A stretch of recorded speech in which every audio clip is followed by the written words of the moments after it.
Hi, folks. James, the unofficial mayor of Cowboy Country. Got to do my picks for Week 12. Going to do them rather quickly because I'm tired and I need to go to bed. But that's okay. We'll put the up here on the screen so that way you can follow along. I've got OU beating BYU. I know it's in Provo, but Dylan Gabriel's a great quarterback, so I'm going with the Sooners. Cincinnati's at West Virginia. It's at West Virginia. Garrett Green is a great mobile quarterback, so I'm going with them. Baylor's at TCU. TCU's got a good young quarterback, plus it's at Fort Worth, so I'm going with the Frogs. Oklahoma State's at Houston. There's a lot of OSU alum in the state of Texas, and I'm one of them. And I think Oklahoma State's angry about what happened last week, so I'm going to go with the Cowboys. Plus, they're getting OSU's getting some players back that were hurt last week, and they're healthy now. So, UCF's at Texas Tech. As much as it pains me what happened last week, I have to admit that Plumlee's a lot better than I thought he was. Plus, UCF has a really good running back. So, I'm going to pick the Knights. It's very difficult to win on the road in Lubbock. And they've got great facilities, and I like Morton as a quarterback, and I think he has tremendous potential. But not this time.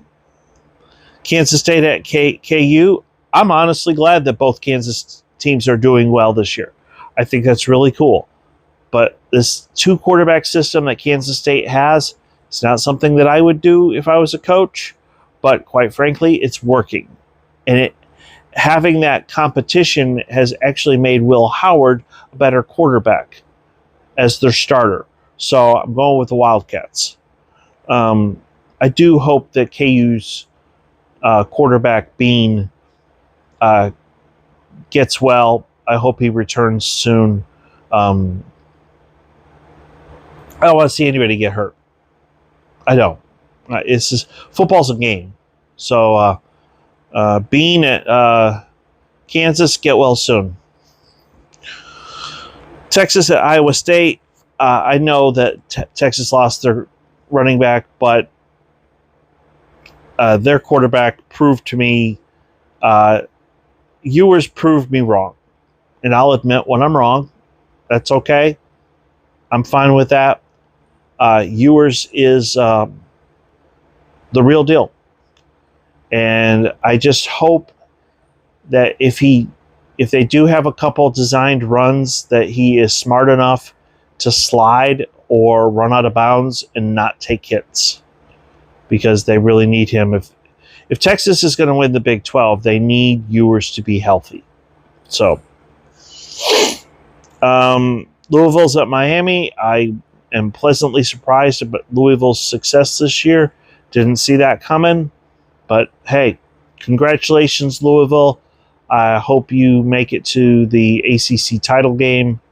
And good for you guys. I would say for Miami, you need to give Mario Cristobal a couple years to rebuild. He's a good coach, and I could see him turning things around and making Miami a powerhouse. But he's going to need a couple years. UNC at Clemson. If this game was in North Carolina, I would pick the Tar Heels easily. Mac Brown's got a really good team. Love their quarterback. But it's at Clemson, and it's hard to pick against Dabo Swinney. I know that Clemson's not as good as they were last year, but it's at Death Valley. So I'm going to go with the Tigers. I'm going to go with Clemson. Georgia's at Tennessee. Got to go with the Bulldogs. They're playing fantastic. They ran roughshod over Ole Miss last week. Kentucky's at South Carolina. The reason I picked this one to select to talk about is because it's so evenly matched. Mark Stoops has a great team. Beamer's the guy that was at Vatech for many, many years, Frank Beamer, his son is at South Carolina. I think he's going to be a great coach one day. But Mark Stoops is a great coach right now. And so I'm going with Kentucky. Utah's at Arizona. I'm pleasantly surprised that Arizona is as good as they are. Good for you guys. I will say I was there earlier this year, got to see their facilities firsthand. The stadium is okay, but the end zone where the football operations is and their indoor practice facility are top notch. You can see where they put their money, and it's Arizona did what a lot of smaller schools do, and is they put their money into the areas where the players, the things that the players touch and deal with on a daily basis. Locker room, meeting rooms, indoor practice facility. So it looks phenomenal. So I can see why they were able to get things going again at Arizona. It's so hard to pick against Utah because I have nothing but respect for Kyle Whittingham. He is a phenomenal coach. The fact that they've played as well as they have without their starting quarterback is a testament to how good of a coach Kyle Whittingham is. But I got to pick Arizona this week. Washington at Oregon State. Huskies look great. Michael Penix deserves to be the Heisman winner.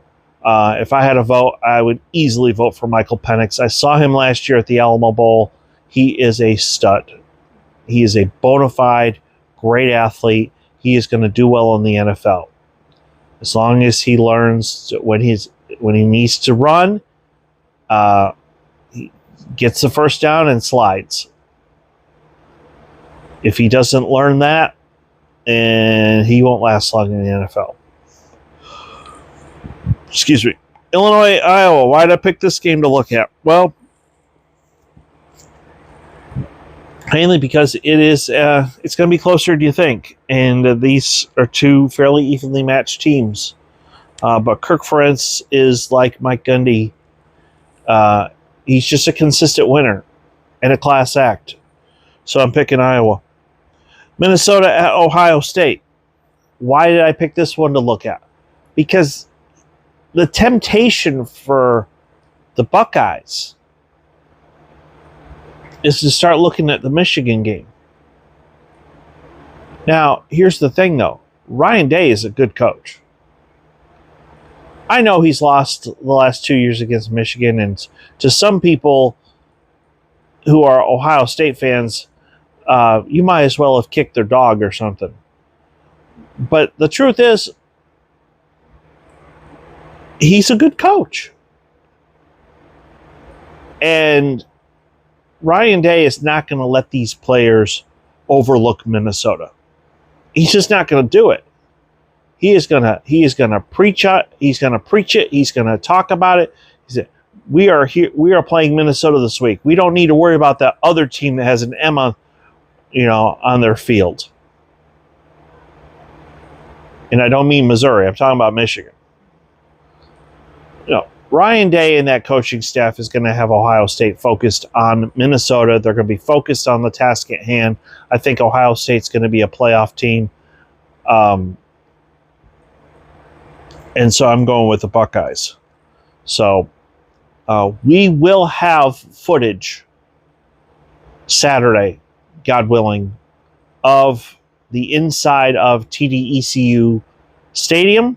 I did the outside of it last year. And I thought with that metal stuff that they put on the outside of the building with the holes in it, I thought that was absolutely brilliant. It just looks different. It has this very modern feel to it. But I want to see what the concessions are like. I got a little peek of it last year, but we'll find out more come Saturday. In the meantime, if you're new, please hit like and subscribe. If you know other sports fans, by all means, tell them about this channel. We cover college football, college basketball. I don't want to talk about Oklahoma State losing to St. Bonaventure, but it was pretty competitive. And Oklahoma State's not a bad team. They're going to have a hard time in the Big 12 this year. So, from the bottom of my heart, I want to say thank you for watching. And as always, go Pokes.